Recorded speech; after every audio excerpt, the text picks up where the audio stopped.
2012 Shelby GT500. Of course, this is the most powerful, most expensive version of the Mustang. Big V8 in the front, rear-wheel drive, 6-speed manual transmission.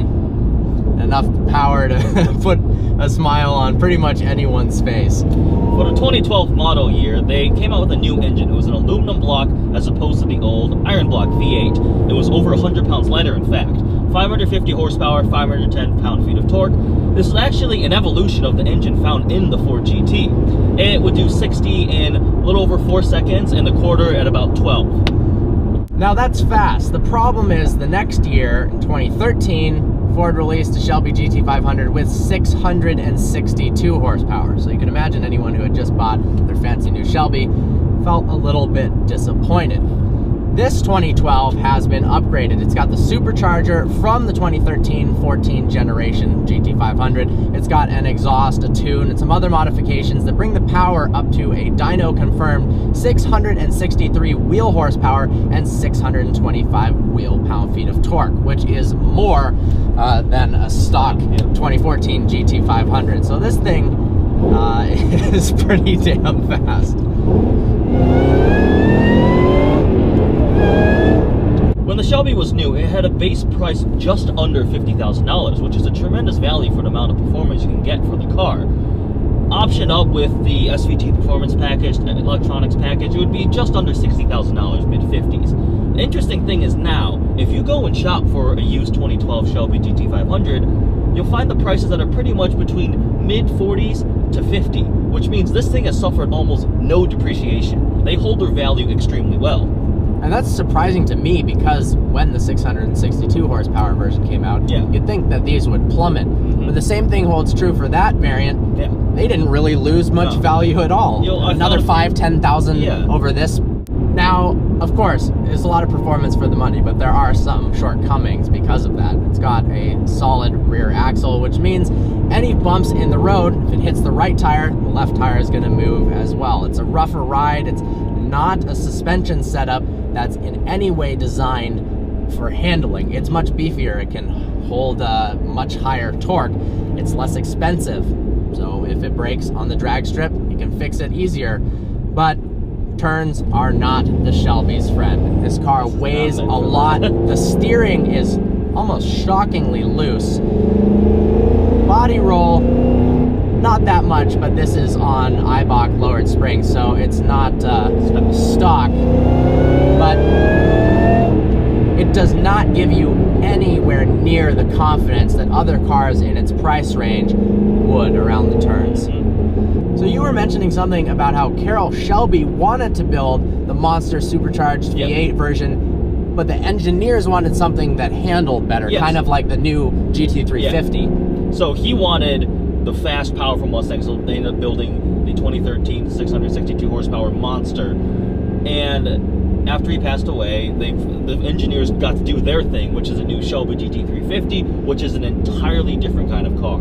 That is a track performance monster, whereas this is more of a straight line drag strip type of car. Definitely some serious improvements in the new generation. Independent rear suspension, it's a lot lighter, carbon fiber, even in the wheels in the GT350R, as well as interior upgrades. Let's talk about the interior in this car. So all Mustangs have had this issue until the recent generation. The interior is all plastic and horribly designed, and it's not nice. This one it's fairly clean, and it's got a few goodies that a normal GT or V6 will not have, but still, literally everything is plastic.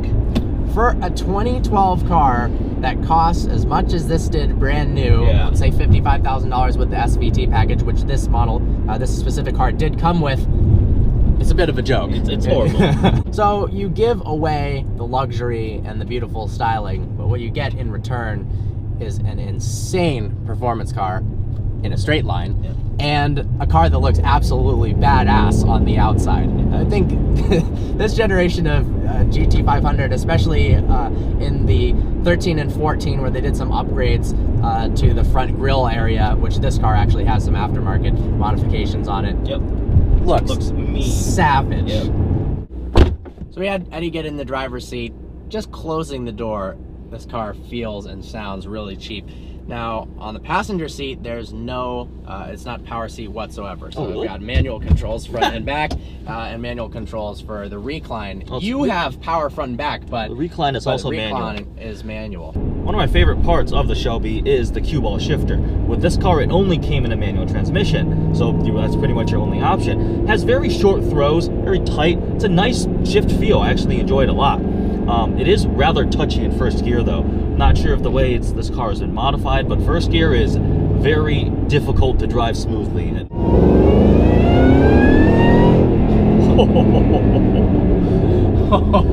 That exhaust sounds incredible. I'm learning to love supercharger whine after driving that CTS-V. Yeah, and the Hellcat. It sounds so good. It is awesome. Yep. The great part about superchargers, unlike turbochargers, is it almost adds to the experience sound-wise in terms of exhaust, auditory happiness. Exactly. As a recap, here are a few of the things that we love and hate about this car.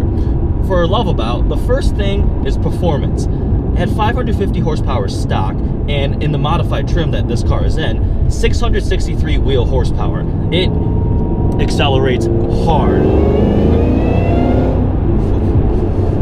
Another thing we absolutely love about it is the way it looks. Incredibly aggressive. It takes a Mustang, which of this generation was already a decent looking car, makes it way more aggressive. This is so mean. We passed some woman who said, that is the manliest car I've ever seen. And I would agree with that. Yep.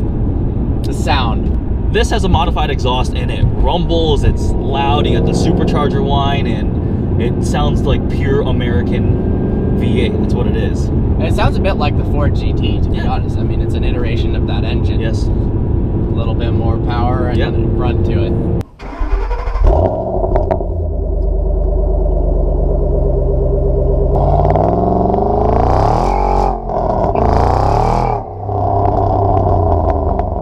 The fourth thing is the value.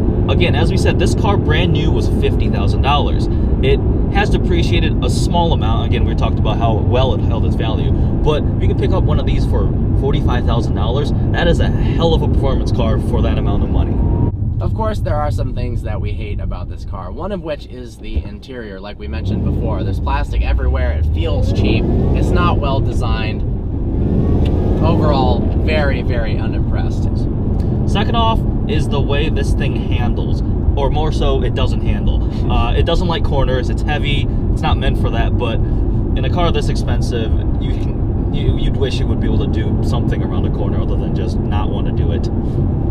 Lastly, it's incredibly uncomfortable. Part of that is due to a solid rear axle, so every time you go over a bump, the right tire hits the bump, it's going to move the left tire. There's a lot of hopping and skidding, and it's just very antiquated technology. There is a lot more unsprung weight, and because of that, despite not being able to handle well, you don't get the added benefit of having a smooth ride.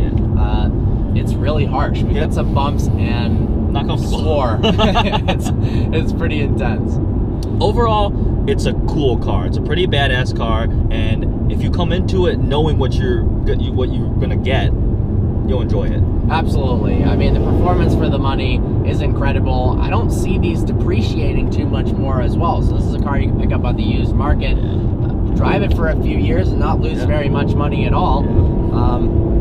And clearly, like this one, it was a 2012, some modifications on it, 663 wheel horsepower. These cars are capable of nuts performance for not that much money. And it looks awesome. It looks awesome. Big angry V8, sounds good, and it's got a manual. Not much to hate about that. Nope. Hope you enjoyed this review. Like always, please browse our channel and subscribe. Thank you so much to Ken Emmons for letting us review his car.